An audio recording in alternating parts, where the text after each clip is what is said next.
Inilah sosok Muhammad Maulana Ishaq, pria asal Kudus yang viral mengaku sebagai Imam Mahdi. Saya siap masuk neraka pertama kali di antara umat Rasulullah Muhammad.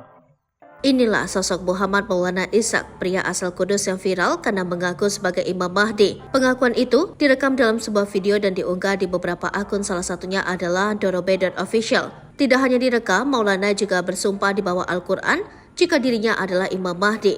Hal itu terlihat dari video viral di media sosial seperti yang diunggah akun Dorobe.official. Pria tersebut bernama Muhammad Maulana Ishaq yang berasal dari Kudus. Muhammad Maulana Ishaq bahkan bersumpah di bawah Al-Quran jika ia diutus lewat mimpi. "Saya Muhammad Maulana Ishaq, orang Kudus asli, lahiran di Kudus dan menetap di Kudus," kata pria itu.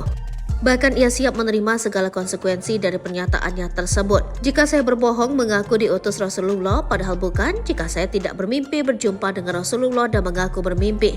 Jika saya berbohong dan mencatut nama Nabi, saya siap dengan konsekuensinya," tambahnya. Ia mengaku didatangi langsung oleh Rasulullah SAW selama 10 hari melalui mimpi. Ia juga mengaku siap menjadi yang pertama masuk neraka di antara umat Islam, serta siap jadi yang terakhir keluar dari neraka di antara umat Nabi Muhammad SAW apabila dirinya berbohong.